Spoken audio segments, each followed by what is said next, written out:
The first proof did not look like proof. It looked like a dented brass tube, no longer than Ruth Calder's palm, packed with dust and sealed in wax gone black with age. It rolled out of telegraph pole 17 at sundown after an old goat with a burned back struck the woods so hard that blood darkened the place above its remaining ear. The men near the wagon yard laughed first. Then Ruth saw the mark scratched into the seal. Say, Noah Calder.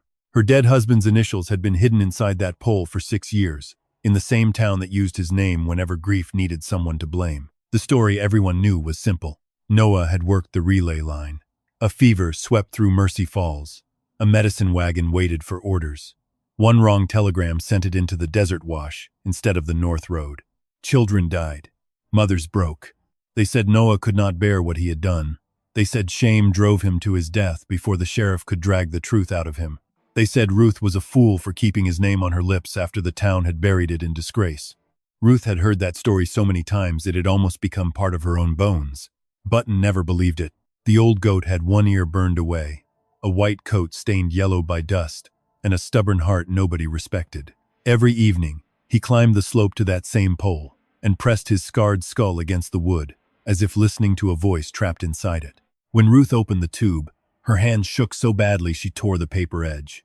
The message was in Noah's hand. It named the safe road. It warned against the desert wash. And at the bottom, where a sender should have signed off, Noah had written only 3 words. They changed it. 6 years left Ruth Calder with the kind of silence that did not feel peaceful. It lived in her house before dawn, when the stove was cold and the flour tin showed more bottom than flour. It followed her to the wash line behind Brindle's Mercantile, where she scrubbed other people's shirts until her knuckles split in the lye water. Mercy Falls had never officially banished her. That would have sounded cruel, and the town liked to think of itself as decent. They only stopped trusting her eggs at the store. They only let conversations die when she came near. They only paid her late, in coins rubbed thin, as if even charity needed distance from the Calder name. Ruth was 34, though mirrors had stopped saying so. Her dark hair was usually pinned too tight, not from vanity, but because loose hair got caught in washboards and fence wire. Her left wrist ached whenever rain moved over the ridge. Noah used to warm that wrist between his hands and claimed the weather had no right to enter a woman's bones. She had not heard anyone speak of him kindly in 6 years. The official blame sat in the town record at Harlan Sloan's telegraph office, copied in neat black ink and stamped with a county seal. Noah Calder, relay hand. Summer fever, 1,879. Misrouted emergency instruction.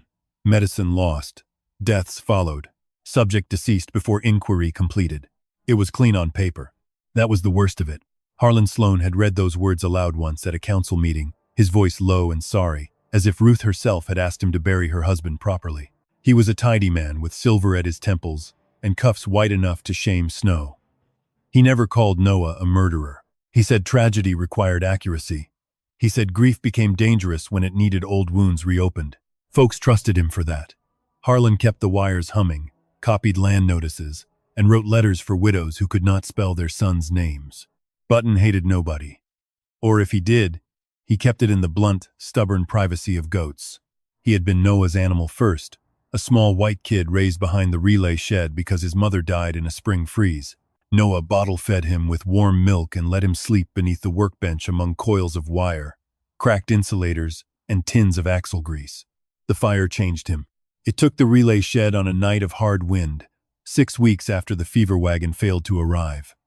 Men said lightning struck the roof. Ruth had never been sure.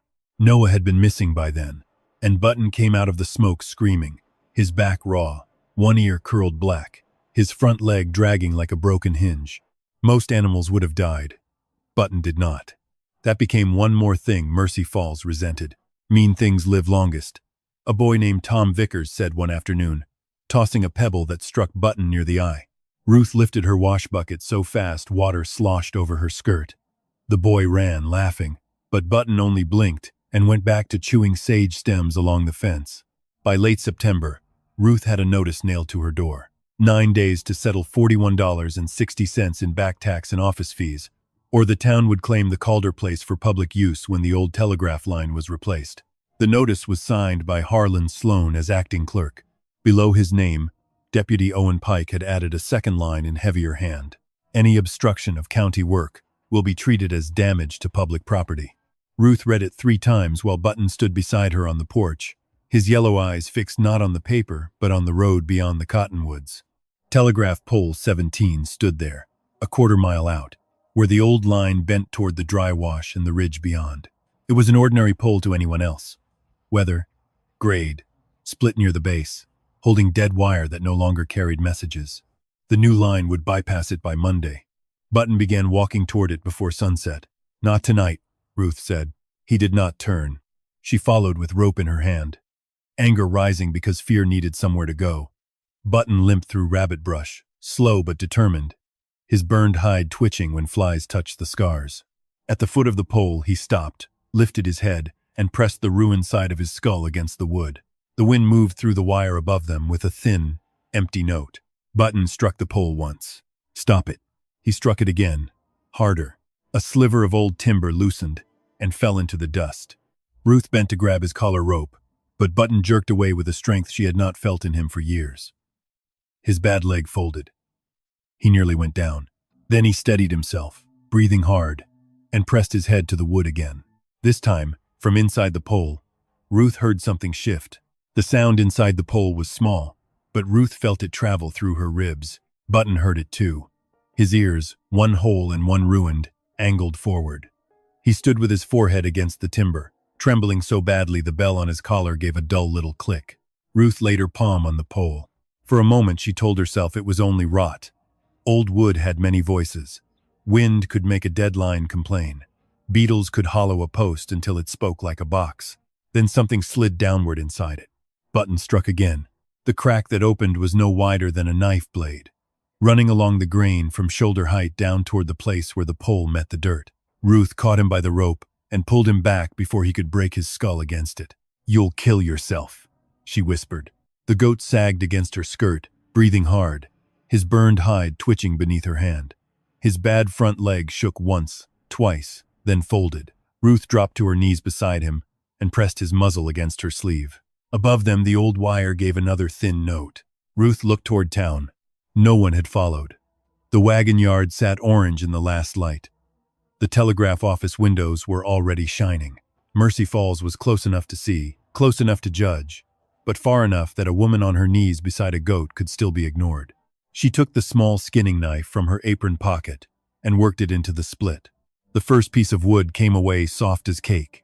The second held tighter. She pried until a long strip peeled loose, bringing a smell of dust, sap, and something sharper beneath it, like old metal shut away from air. A narrow hollow ran inside the pole.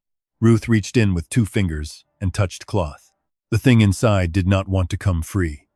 It had been wedged deep and wrapped in oilcloth, gone stiff with years. She pulled too hard and tore the edge, then forced herself to slow down. Noah had taught her that much. Old things gave up their secrets only when a hand stopped behaving like a hammer. At last the bundle slid out. It was small enough to fit inside both her palms. Button lifted his head and made a sound Ruth had not heard since he was young. Not a bleat exactly, but a rough little breath of recognition. She carried the bundle home under her shawl. That night she did not light the front lamp.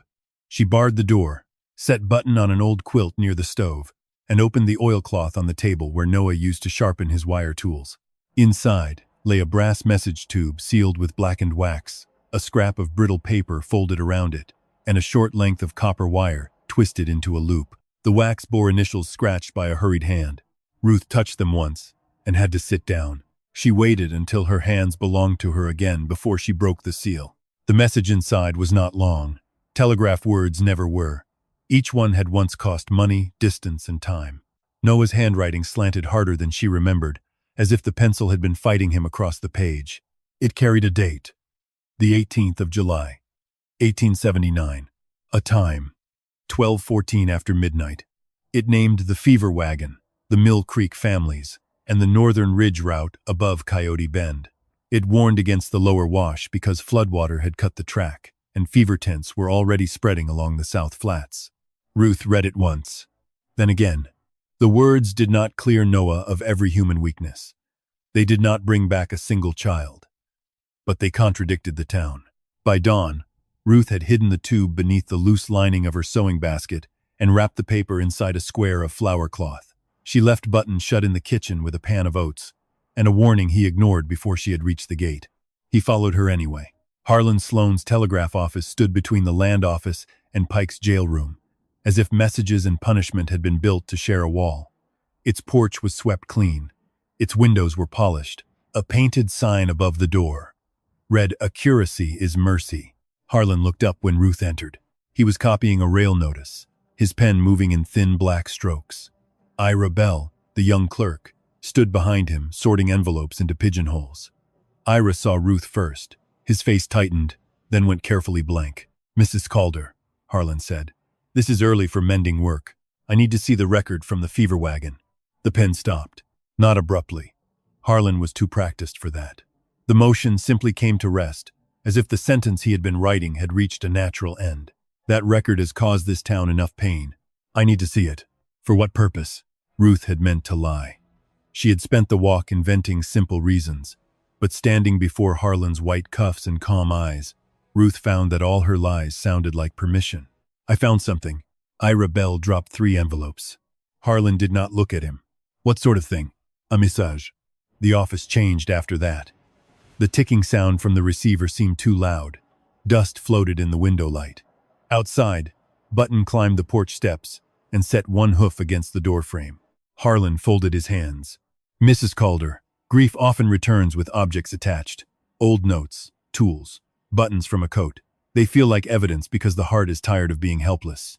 This has a date. So do many things. It has a time." His smile was small and almost kind. "Then I suggest you take it to the county office when it opens next week. The line will be pulled down by then. That line is dead. Dead things are not made holier by leaving them standing." Ruth held his gaze until his smile thinned. "I want the record." Harlan rose, took a key from his vest, and unlocked the back cabinet. He drew out the leather-bound incident ledger as reverently as a preacher lifting scripture. He did not hand it to her. He opened it himself. Ruth recognized the page before she understood why. She had seen it across a council table 6 years earlier, blurred by tears and lamplight. There was Noah's name. There was the county seal. There was the official message copied in a neat clerk's hand. The route listed there was the lower one. The time was 12:31, 17 minutes after Noah's hidden message. Ruth felt the room tilt. "That is not the same," she said. Harlan looked down at the page with patient sorrow. "It is the filed record. It is not the same message. It is the only message that matters to law." Ira shifted behind him. Harlan closed the ledger. "You should be careful, Mrs. Calder. If you have removed material from a county poll, even an abandoned one, Deputy Pike may consider that theft or damage. I would hate to see your remaining days in that house made harder." Ruth heard the softness in his voice. She heard the knife under it. Button struck the doorframe with his hoof. Once, Harlan's eyes moved to the goat, and for the first time since Ruth entered, his face forgot to be kind. "Keep that animal away from public property." Ruth took the sewing basket from her arm and held it close against her ribs. "I will come back with someone who knows telegraph code. Ezra Flint knows only whiskey and failure." She had not spoken Ezra's name. The words sat between them. Harlan realized it a breath too late. Ruth turned before he could smooth the mistake over. She stepped out into the morning with Button limping beside her, the hidden tube pressing hard beneath the basket lining. Behind her, Ira Bell whispered something so low she almost missed it. "Don't show him the copper loop." Ruth stopped at the edge of the porch. When she looked back, Ira was already staring at the envelopes again, pale as milk, while Harlan Sloane locked the ledger away. Ezra Flint lived behind the blacksmith's yard in a room once used for storing broken wheels. Ruth found him before noon, sitting on an overturned nail keg with a coffee cup in one hand and no coffee in it. His beard had gone the color of stove ash. His suspenders hung loose from one shoulder. Behind him, old glass insulators lined the wall like cloudy green teeth. Button stepped inside first. Ezra looked at the goat, then at Ruth's sewing basket. "If Harlan sent you," he said, "tell him I already know I'm unfit, unreliable, and a poor example to boys who might grow into decent linemen. Harlan did not send me. That makes this a better morning than most." Ruth shut the door. The room smelled of coal smoke, rust, and whiskey. She did not like Ezra Flint. Not exactly. He had been one of Noah's friends once, close enough to share tools and supper. After the fever summer, He told Ruth he knew nothing, saw nothing, and remembered less. A month later, Harlan dismissed him from line work for drinking on duty. He had been drinking ever since. I found something in pole 17, Ruth said. Ezra's cup stopped halfway to his mouth. Button lowered his head and nosed at a coil of wire beneath the bench.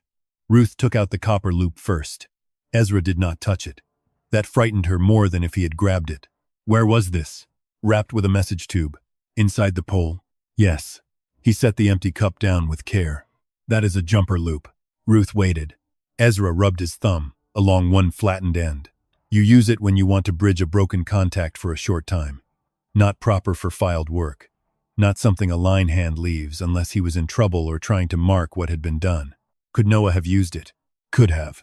But Noah tied cleaner loops than this. Ezra glanced at her, then looked away. Your husband was fussy about wire, annoying about it. The words should have hurt. Instead, they almost warmed her. Ruth drew out the folded paper. Ezra read, standing up. The first time, he muttered the root under his breath. The second time, he stopped at the time mark. The third time, his face changed so completely. Ruth saw the man Noah used to bring home for supper. Who copied the filed record? He asked. Harlan showed it to me. The time was later. The route was different. How much later? 17 minutes. Ezra sat down hard. Button found a strip of rawhide on the floor and worried it between his teeth while Ezra stared at the paper. Tell me plainly, Ruth said. There are two ways a message goes wrong, Ezra said. A man can send wrong, or a man can be copied wrong. And here? Here, there are too many wrong things in the right places. He pointed at Noah's message. This is line hand notation. Short where it should be short, clear where danger is concerned. Noah writes the ridge route full because a medicine wagon is not a flower order. He marks the flood cut by name. He gives a time like a man afraid minutes will matter. Ruth folded her arms because her hands had started to shake. Ezra took a cracked slate from the wall. With chalk, he wrote 2 columns. Noah. Office. Under Noah, he copied 3 words from the hidden message. Under office, Ruth repeated the words she had seen in Harlan's ledger. Ezra's chalk paused. There, he said. Ruth saw nothing. That abbreviation. LW. Lower wash. In office shorthand, yes. In line shorthand along this road, LW meant line west unless the route book marked otherwise. Noah hated double letters in emergency traffic. Said they were coffins waiting for ink. Then who wrote it? A clerk or a manager. Someone working from an office book, not from Saddlewire. Irabel. Ezra did not answer quickly enough. Ruth remembered Ira's pale face, the envelope scattering, the warning about the copper loop. A young man afraid of his own breath could still be guilty. Fear was not innocence. Sometimes it was guilt with its hat in its hands. He was there then? Ruth asked. Assistant copyist, 19 years old, quick fingers, soft spine. You think he changed it? I think Ira Bell saw more than he admits. That is not the same as doing it. Ruth almost laughed. In Mercy Falls, seeing and saying nothing is enough to bury a man. Ezra looked at her then.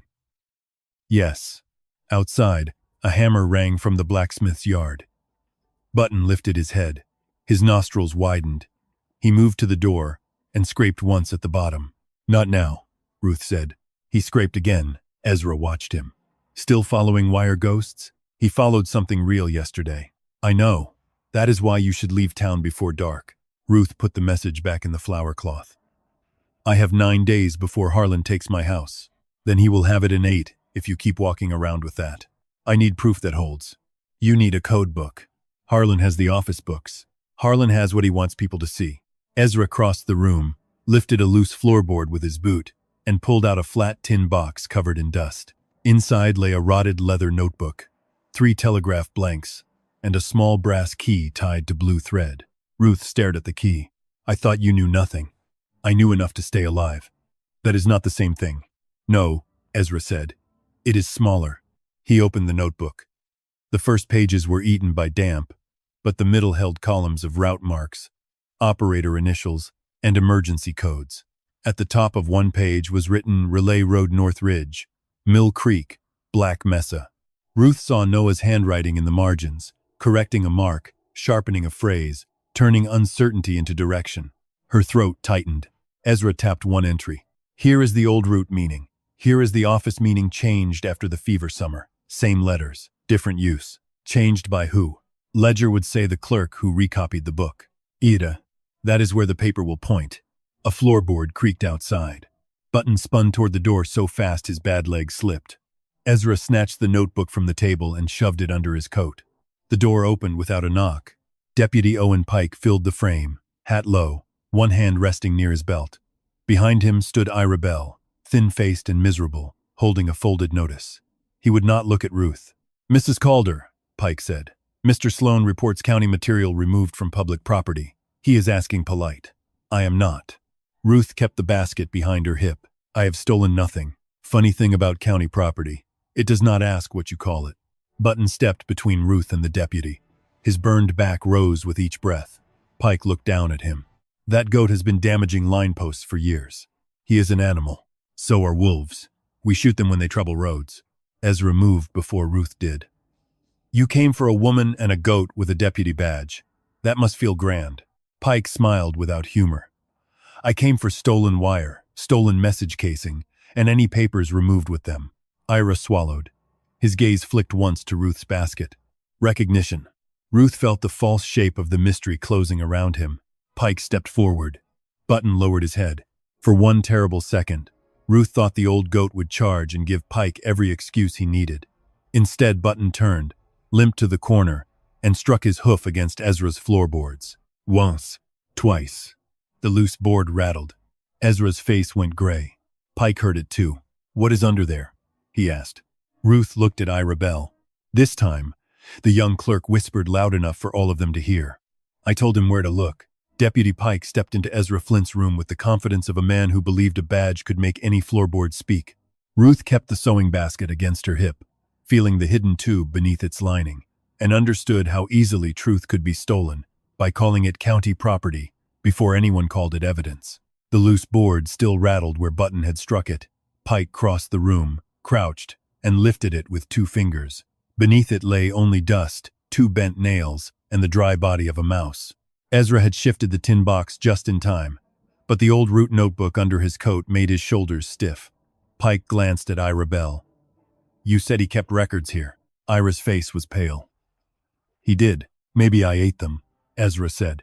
Pike rose slowly. "You want to make jokes while I am searching for stolen material?" Ruth moved before the room could turn crueler. "If Mr. Sloan wants to accuse me, let him write the charge and name the property. Until then, I have work waiting." Pike's eyes narrowed. He had known Ruth for 6 years as a woman who lowered her gaze and swallowed insults. Her voice now seemed to trouble him more than Ezra's sarcasm. Button helped by limping between Ruth and Pike, lowering his scarred head just enough to make the deputy step back in disgust.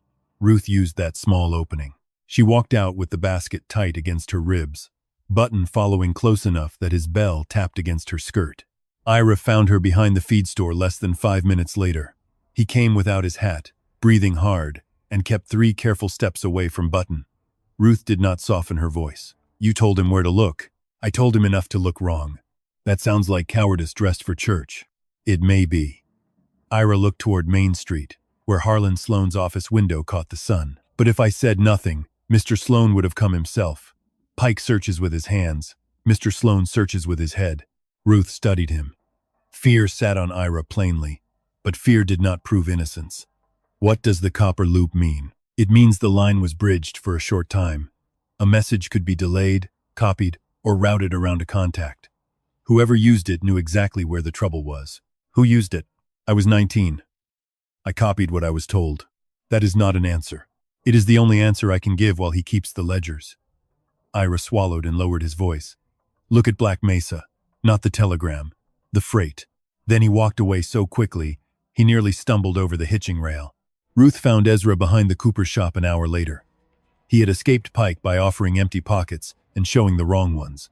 The route notebook had survived, bent under his coat but dry. They opened it behind the livery, where Button stood over a bucket of water and refused to drink until Ruth touched the rim first. Ezra turned to the page marked Relay Road North Ridge, Mill Creek, Black Mesa.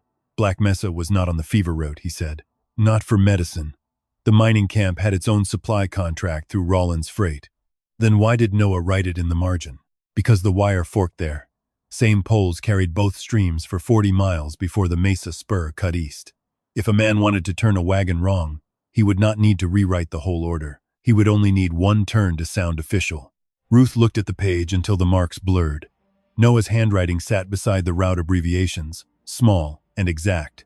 Near Black Mesa, he had written, "Check sealed med crates, not county tally." The question hurt because it meant Noah had suspected something before the town blamed him. It also meant suspicion might have come too late. "Who kept the medical tallies?" Ruth asked. Dr. Miriam Vale. The doctor's clinic stood near the cemetery road, where families in Mercy Falls had once carried both fever and grief. Ruth had avoided that door for years. Dr. Vale had tried to bring salve for Button after the relay shed fire, and Ruth had refused it because pride had seemed like the only thing grief had not taken. Dr. Vale opened the door with ink on her fingers and tiredness under both eyes. She looked at Ruth, then at Button, then at Ezra waiting near the gate. "I wondered when this would reach me," she said. Ruth did not step inside at once. "You knew there was something wrong." "I knew the numbers were wrong. I did not know how to prove why." The clinic smelled of boiled cloth, dried mint, and carbolic. Shelves held brown bottles labeled in the doctor's narrow hand. Button hesitated at the threshold, but when Dr. Vale placed a palm gently against his burned shoulder, he stood still. Some animal part of him seemed to remember that she had once tried to ease pain nobody else thought mattered. Ruth laid Ezra's copied notes on the desk, but kept Noah's hidden message in the basket. She had learned to hold one proof back. "How many sealed crates were expected for Mill Creek?" 16, Dr. Vale said. "How many arrived?" "Fool." Ruth gripped the edge of the desk. Dr. Vale opened a drawer and removed a blue cloth packet. The official report said 8 spoiled, 4 lost to floodwater, 4 delivered late. I signed that report after 31 hours without sleep, because Harlan brought it with the freight tally already copied. "You signed it." "I did." The doctor did not defend herself, which made the confession heavier. A boy was dying on that table. 2 women were coughing blood in the church hall. I needed bandages more than certainty. Later, when I checked my own treatment ledger, the numbers did not match. She unfolded 3 brown-edged pages. Beside July 19 was a line written with painful care. Expected 16 sealed county crates by North Ridge. Received 4, seals broken on 2. Ruth felt the old story shift under her feet. It was no longer only about a wrong message. It was about medicine that had been counted before it disappeared. "Why keep this hidden?" Ruth asked. "Because I had notes, not proof. Because people wanted one guilty man, not another wound with no shape. And because Harlan reminded me that a doctor who questioned county freight during a fever might be blamed for every death after the question." Ezra swore softly. Dr. Vale reached beneath the ledger pages and drew out a folded receipt. "A freight boy brought this to me by mistake, 3 weeks after the fever broke. I thought it was a medical invoice." The paper bore the Rollins freight stamp, dated the 19th of July, 1879. Destination: Black Mesa Camp. Cargo: 12 sealed medical crates. Receiving mark: HS. Ruth stared at the initials. "Harlan Sloan," Ezra said. Dr. Vale shook her head. "That is what I thought." Then Harlan showed me the camp manager's name. Henry Salt. Same initials. Very convenient. Outside, Button began to bleat with the strained insistence Ruth had learned not to ignore. She went to the door and saw him at the edge of the yard, nose lifted toward the east road. A wagon had just passed carrying timber for the new telegraph line. Painted cleanly on its side were the words, "Sloan Contracting Office." Beneath them, half scraped away but still visible in the old wood, was an older mark: Rollins Freight. Button took one limping step after the wagon, then another. Ruth folded the Black Mesa receipt into her palm and understood that the medicine had not vanished in floodwater. It had traveled under papers clean enough to pass through honest hands. The wagon with the Sloan name did not move fast. Its team was loaded with fresh-cut poles, iron braces, and coils of new wire that caught the afternoon sun whenever the canvas shifted. Button followed the old Rollins mark as if it were a scent laid down in blood, limping along the edge of the road while Ruth walked behind him with the Black Mesa receipt folded inside her glove. Ezra wanted to turn back for the notebook, and Dr. Vale warned that Harlan would already know Ruth had come to the clinic. But neither of them said the thing Ruth heard under all of it. They were afraid the receipt might not clear Noah. They were afraid it might make him harder to defend. The wagon stopped behind Sloan Contracting Office, a low timber building that had once been Rollins Freight before the name was painted over, and the old owner retired to a grave no one visited. Ruth stayed behind the Cooper's fence while Ezra circled toward the alley. Button did not wait for any plan. He lowered his scarred head, squeezed through a broken section of rail, and pushed into the weeds beside the loading platform. By the time Ruth caught up, the goat had his nose buried under a pile of splintered crate slats stacked near the wall. "Button, leave it," she whispered. But the old animal hooked one board with his horn and dragged it free. A rusted nail tore the skin above his good eye. He flinched, shook his head, and went back to digging. Ruth knelt beside him and found the boards were not ordinary timber. Some still carried faded stencil marks. County Medical Relief. Others had been scraped clean so hard. The grain stood open. Ezra crouched behind her. Those crates should have been burned years ago. Someone kept them, or someone forgot where he hid shame. The back door opened before Ruth could answer. Harlan Sloan stepped onto the platform, holding his hat in one hand and a folded paper in the other. He looked neither surprised nor angry. That was worse. His eyes moved from Ruth to Ezra, then to Button's bleeding head, and settled on the broken slats with the mild disappointment of a man finding children in a pantry. "Mrs. Calder," he said, "I have tried to spare you embarrassment." Ruth stood. "Did Rollins Freight become your company before or after the fever wagon?" "After Mr. Rollins died. His accounts were in poor condition. I purchased what debts remained and preserved what business could be saved. 12 sealed medical crates went to Black Mesa. So Dr. Vale has been showing old paper without old context. You knew. I knew desperate towns move supplies where officials ordered them moved. I also know grief has made many people confuse missing medicine with stolen medicine." Ezra stepped forward. "Those crates were marked for Mill Creek." Harlan gave him a look of gentle pity. "Mr. Flint, the last time you were trusted with official routes, half your reports smelled of liquor." Ruth held up the receipt. "Receiving Mark H.S. Henry Salt," Harlan said at once. "Camp manager. Dead now, unfortunately, so he cannot defend clerical accuracy from frightened imaginations." He unfolded the paper in his hand and offered it to Ruth. "But since you have chosen paper, I brought paper." She did not want to take it. Some part of her already knew. The page bore Noah's name, the date July 18, and a receipt for $18 paid from the telegraph office emergency account. Under purpose, in Harlan's precise hand, were the words, "Route Correction Assistance." Ruth heard Ezra breathe in sharply. "That is a lie," she said, but her voice did not sound certain enough to comfort her. "No," Harlan replied softly. "It is a record. There is a difference, and law tends to prefer one over the other." Button nudged Ruth's skirt, but she could not move. The number was small, almost cruelly small. $18 was not enough to buy a man's soul in any story worth telling. Yet it was enough to buy medicine, rent, seed, or a winter coat. It was enough to make poverty sit at a man's table and speak in a voice that sounded like reason. Harlan folded his hands. "Your husband was not a monster, Mrs. Calder. That is what makes the matter sadder. He helped correct a route under pressure. Perhaps he thought it harmless. Perhaps he needed money. Men do weak things and die before explaining them. Digging further may only change the shape of your pain." Ruth wanted to strike him.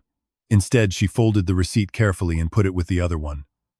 "If Noah helped you, why hide his message in a pole?" For the first time, Harlan's mouth tightened. "I cannot answer for the habits of guilty men." Button suddenly lurched past Ruth and rammed the pile of crate slats again. The boards collapsed outward. Beneath them lay a narrow wooden lid half sunk in dirt, not large enough for a trunk, more like the cover of a tool cache. Ezra pried it up with a broken brace.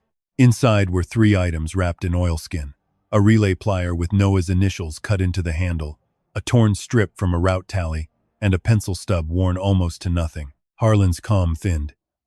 "That is company property." Ezra laughed once, without humor. "Everything becomes property when it starts speaking." Ruth opened the torn tally. Most of the page was missing, but one line remained clear. "Hold confirmation until HS clears Lauer order." Beside it, in Noah's handwriting, was a later note pressed so hard the pencil had nearly cut the paper. "I was wrong to wait." The words did not save him. They wounded him. Ruth sat back on her heels, the dirt cold through her skirt. She had come looking for proof that Noah had done no wrong at all. What she found was smaller, harder, and more human. He had waited. He had trusted the man in the clean cuffs. He had taken $18, tied to a route correction he did not yet understand. Then, when he understood, he had tried to mark the truth before the town buried it under official ink. Harlan stepped down from the platform. Enough. Give me the papers. Button planted himself between Ruth and Harlan, bleeding above the eye, burned back trembling from the effort. Harlan looked at the goat with open disgust now. Deputy Pike will put that animal down if it charges a citizen. He is standing, Ruth said. He is obstructing. No, Ruth answered, rising slowly with Noah's pliers in one hand and both receipts hidden against her palm. He is remembering. Harlan's face closed again, smooth as a locked drawer. He turned toward town without another word, but Ruth knew the quiet had changed. He would no longer try only to shame her. He would try to take what she had. That evening, Ruth returned home with Button moving slowly beside her. Ezra carried the tool cache. Dr. Vale walked behind them in silence. Near the old relay road, Button stopped. He did not turn toward Ruth's house. He faced the black line of cottonwoods beyond telegraph pole 17, where the burned relay shed had once stood before the ashes were hauled away and the ground flattened. His breath came rough, and the cut above his eye had dried dark. Still, he pulled against the rope. Ruth looked at the pliers marked with Noah's initials, then at the path Button wanted. The old goat had not led her only to what Noah sent. He was leading her to where Noah had tried to fix what he had done.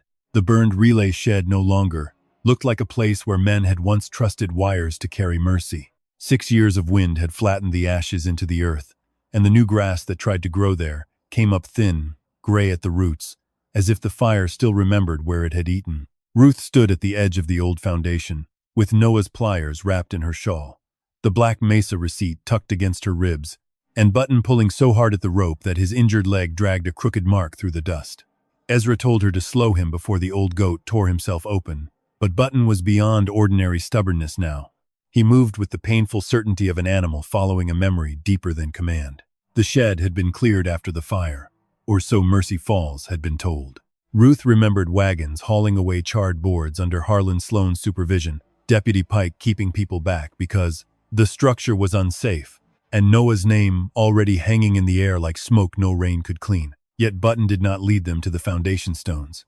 He pulled toward a patch of rabbit brush behind the old coal bin, where the ground dipped lower than the rest. When Ruth knelt and pushed the brush aside, she found a shallow drainage trench choked with black mud, brittle wire ends, and splinters of crate wood buried under 6 summers of dust. Ezra worked beside her with a broken horseshoe as a spade. Dr. Vale held Button's rope because Ruth needed both hands, but the goat shook against her grip whenever anyone touched the trench too roughly. He is hurting, the doctor said, low enough that it sounded less like warning than pity. Button's breath had grown thick, and the cut above his eye had opened again. Ruth wanted to lead him home. She almost did. Then his hoof struck something under the mud with a hollow clink. Ezra cleared the trench carefully this time. What came free was not a box, not a ledger, not anything clean enough to end a crime by itself. It was a strip of lead seal, flattened and blackened on one side, with half a county stamp still visible. Near it lay 3 crate nails, a burned scrap of canvas, and a piece of freight board no longer than Ruth's hand. On the board, under soot and weather, 2 letters survived from an old stencil. MC. Medical crate, Dr. Vale said. Or Mill Creek, Ezra answered. Both, Ruth said, and the word made the little evidence feel heavier than it should have. Dr. Vale wrapped the lead seal in gauze from her bag. A sealed county crate should not have been opened here. If medicine had merely been misrouted, the crates would have stayed with the wagon. Someone broke at least one seal at this shed. Ezra looked toward the new telegraph poles waiting along the road. This was a transfer point. Ruth pictured it against her will. Wagon wheels in darkness, men speaking softly, crates lifted down where the line forked, papers changed while fever families waited in houses lit by weak lamps. Noah somewhere in that night, not wicked enough to plan it, not brave enough soon enough to stop it. The thought hurt because it was beginning to feel true. They carried what they found to Dr. Vale's clinic after dark. Ezra wanted whiskey and did not take it. Ruth noticed, though she said nothing. On the doctor's desk, the evidence made a poor-looking army. Noah's hidden message, the copper loop, the Black Mesa receipt, the $18 paper, the burned lead seal, and Dr. Vale's treatment pages. No single piece could stand alone. Together, they began to point in the same direction. Dr. Vale opened another ledger from the locked cabinet beneath her medicine shelves. This one was not official. The cover had no title. Inside were names, ages, symptoms, doses, and small marks beside those who had died before the missing medicine could have saved them. Ruth had expected grief. She had not expected arithmetic. Lena Kroll's boy, Dr. Vale said, touching one line. Age 7. Needed quinine on the 19th. None left. Died before dawn on the 20th. Martin Hobbs' wife, 8 months with child. Fever broke too late. Samuel Pierce, 12. Clara Bell, 5. 2 Rollins freight hands camped outside town. 3 miners sent down from Black Mesa, already sick. Black Mesa sent sick men here? Ruth asked. Dr. Vale's face hardened. That was not in the county report. Ezra leaned over the page. If men from the camp were already sick, Harlan could blame the fever spread on the wagon delay and keep the camp trade quiet. Ruth followed the dates with one finger. The pattern showed itself slowly. Then all at once. The medicine did not simply fail to arrive. It arrived where money could still be made, while Mercy Falls received broken seals and excuses. Black Mesa had paid for what Mill Creek needed, and the dead had been divided afterward by whichever story protected the living men with clean hands. The next morning, Ruth went to Lena Kroll's house. She had dreaded that door more than Harlan's office. Lena had lost her son during the fever, and for 6 years she had looked at Ruth with a hatred so raw it did not need words. The Crowell place sat behind a line of peach trees gone untrimmed, their branches twisted from neglect. Lena opened the door holding a flower-covered rolling pin. Her hair streaked with gray Ruth did not remember seeing before. If you came to tell me your husband was a saint, take your goat and leave. Ruth stood on the step with Button beside her, too tired to lower his head at anyone. No, I came to tell you he was not. But he may not have been what they said. That held Lena still long enough for Ruth to show the treatment page. Not the hidden message first, not the receipt, the name first, the age, the hour Dr. Vale had written beside a child's last dose. Lena looked at the line, and the rolling pin slipped in her hand. He waited all night, she said. My boy kept asking if the wagon lights had come. Ruth had no defense against that. I know. You do not know. No, Ruth said. But I know someone sold what should have come. Lena's eyes lifted then, sharp through grief. Ruth showed her the Black Mesa receipt and the broken seal. She expected the woman to strike her or shut the door. Instead, Lena stepped back, not welcoming, only making room for truth, because hatred had not filled the house as completely as pain had. By sundown, 3 more families had seen Dr. Vale's pages. Martin Hobb came with his wife's Bible, where he had written the date she died. Clara Bell's older sister brought a ribbon from the child's hair and said nothing for nearly 10 minutes before whispering that the official report had listed Clara's death a day later than it happened. Each witness did not make the case cleaner. They made it larger, sadder, and harder for Mercy Falls to pretend one dead relay hand could explain everything. Harlan answered before morning. A notice appeared on the door of the telegraph office, the mercantile wall, and the post outside Pike's jail room. It stated that Ruth Calder, Ezra Flint, and unnamed parties were circulating disturbed medical papers, stolen line materials, and inflammatory claims that endangered public order. It requested that all county property be returned by noon and warned that any animal used to damage telegraph works would be seized as a public nuisance. Ruth read the notice with Button standing against her knee. His breathing rasped from the long walk, and dried blood darkened the hair above his eye. Deputy Pike watched from across the street, with one hand resting near his rifle. Harlan stood in the telegraph office doorway, calm as Sunday glass. Lena Crowell came up beside Ruth, holding her dead son's Bible against her chest. They are going to make this ugly, Lena said. Ruth looked down at Button, at the old goat who had carried pain longer than any creature should have been asked to carry it, and felt fear press close without moving her backward. It was ugly already, she said. They only kept it folded. By noon, Ruth did not return the evidence. She carried it instead to Dr. Vale's clinic, not hidden in shame now but wrapped in clean flour cloth, and laid on the table where anyone willing to risk the truth could see it. The room filled slowly. Lena Crowell came first, still holding her dead son's Bible. Martin Hobb came after her with a tobacco tin full of receipts from the summer his wife died. Clara Bell's sister brought the ribbon Ruth had seen the day before, and a page torn from the family hymn book, where her mother had written the true date of Clara's burial. Ezra Flint stood near the back wall with the old route notebook under his arm, sober enough to look older than he had in years. Ira Bell came last, slipping through the door with his hat crushed in both hands and a bruise darkening along his cheekbone. No one asked who had struck him. They all knew enough of Mercy Falls to understand quiet warnings. Dr. Vale closed the curtains before she spoke. If we do this, we do it in order. Not rumor, not grief. Names, dates, papers, and what each person saw with their own eyes. Ruth looked at the table. The proof still seemed too small for the debt it had to carry.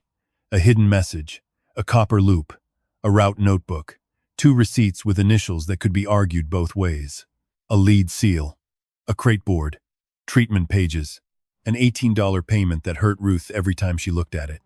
The evidence did not make Noah clean. It made the official story impossible, and that was the first honest ground she had stood on in 6 years. Ira remained by the door until Button limped to him and sniffed the cuff of his trousers. The young clerk went still, as if judgment had arrived on 4 bad legs. I did copy the later message, he said finally. Not the first one, the later one. Lena's face hardened. Then you helped kill my boy. Ira flinched but did not run. Yes, he said, and the word emptied the room of air. I was told the first transmission contained a route uncertainty, and that Mr. Sloan had confirmed a correction from the freight office. I copied what he gave me into the incident ledger after dawn. When I saw Noah Calder's name on it, I asked why the first slip was gone. Mr. Sloan said frightened men often wrote things twice, and that the town needed 1 clean record. Where's the first slip? Ruth asked. I do not know, but Noah came back before sunrise. I heard him arguing with Mr. Sloan in the rear room.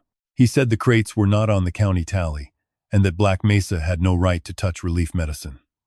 Mr. Sloan told him to go home before his wife woke to a widow's debt instead of a husband's wage. Ruth's hand closed around the edge of the table. Ira's voice dropped. Noah wrote a letter after that. Not a telegram. A letter. He sealed it for Territorial Inspector Elias Pritchard. He asked me to put it on the Rollins stage when it passed at 9. I did not. Ezra turned on him. Why? Because Harlan stood beside my desk until the stage left. Because I was 19. Because I thought a man who ran the office could ruin me. And a dead child in Mill Creek was still only a name on paper to me then. Ira looked at Lena. I have no better answer. Ruth asked the only question that mattered. Where's the letter? Ira shook his head. Noah took it back when I told him. He went toward the relay shed. I never saw him alive again. Button had been lying under Dr. Vale's desk, breathing in rough pulls.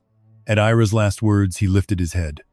The bell at his collar gave 1 dull tap. He struggled to rise, failed once, then pushed himself upright with a sound that made Dr. Vale step forward. No, Ruth said before the doctor could. She knew what Button wanted. She also knew what it would cost him. The goat limped to the door and pressed his scarred head against it.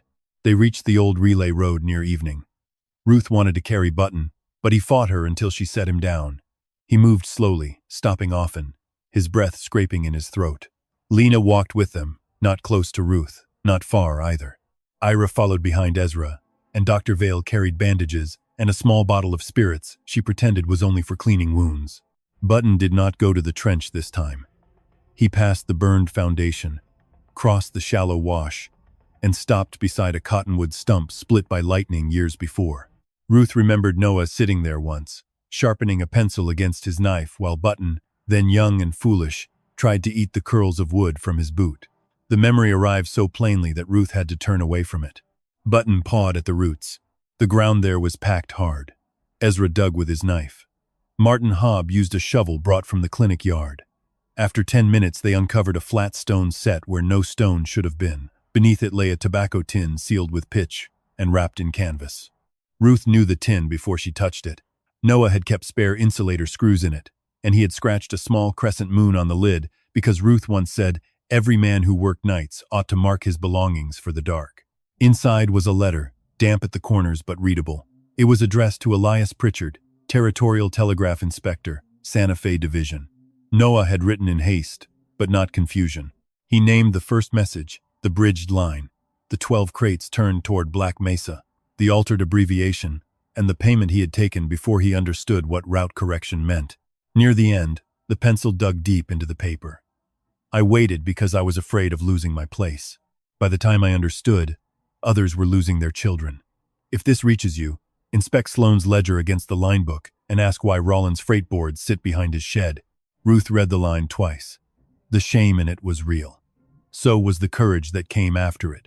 At the bottom, Noah had added one more sentence, not to the inspector but to her.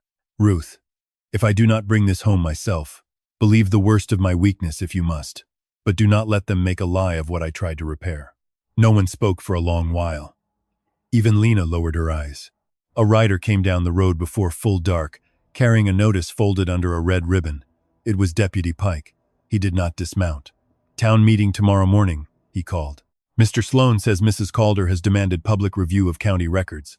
He is granting it, so all this noise can end properly." Ezra took one step forward. "He means to bury us in front of witnesses." Pike smiled. "Bring whatever scraps make you brave." When he rode off, Button sank to his knees beside the cottonwood stump. Ruth knelt with him, pressing her hand against his burned back, feeling the old animal shake from pain and exhaustion. She should have been terrified of the meeting. Instead, she looked at Noah's letter, at the people standing around her with their dead finally named in the same air, and felt the shape of tomorrow settle into place. Harlan wanted the whole town watching. For the first time, Ruth wanted that too. The town meeting was held in the freight hall because it was the only room in Mercy Falls large enough for anger, grief, and curiosity to stand under one roof. By 9 in the morning, men from the wagon yard had filled the back wall. Women from Mill Creek sat together near the stove, and families who had buried someone in the fever years kept their hands folded as if prayer might keep them from shouting. At the front table, Harlan Sloane arranged 3 ledgers, a county seal, and a clean sheet of paper. Deputy Pike stood beside him with his rifle near enough to remind everyone that public review still had teeth. Ruth entered with Button at her knee. The old goat moved slowly, his burned back trembling under the strain of each step, the cut above his eye dark and stiff. Dr. Vale followed with her treatment ledger. Ezra carried the route notebook. Lena Crowell held her son's Bible. Ira Bell came last and stopped near the door until Ruth looked at him. Then he forced himself forward, pale but present. Harlan rose before Ruth reached the table. "Mrs. Calder has asked this town to reopen a settled tragedy," he said, his voice gentle enough to sound merciful. "Out of respect for the families, I have allowed this meeting. But grief must not be permitted to dress stolen scraps as law." Ruth laid the flower cloth bundle on the table.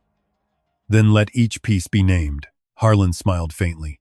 A message tube removed from county property, a damaged copper loop, a private notebook from a dismissed drunk, medical pages kept outside the official file, a receipt with initials shared by more than one man. And now, I am told, a letter from your husband admitting he delayed confirmation after taking money from this office. Murmurs moved through the hall. Harlan had chosen his order well. He did not begin with the dead children. He began with doubt. Ruth unfolded Noah's letter but did not read it yet. "You are right about one thing. Noah took $18. He waited when he should not have waited. He trusted a correction he did not understand because he was afraid of losing wages we needed.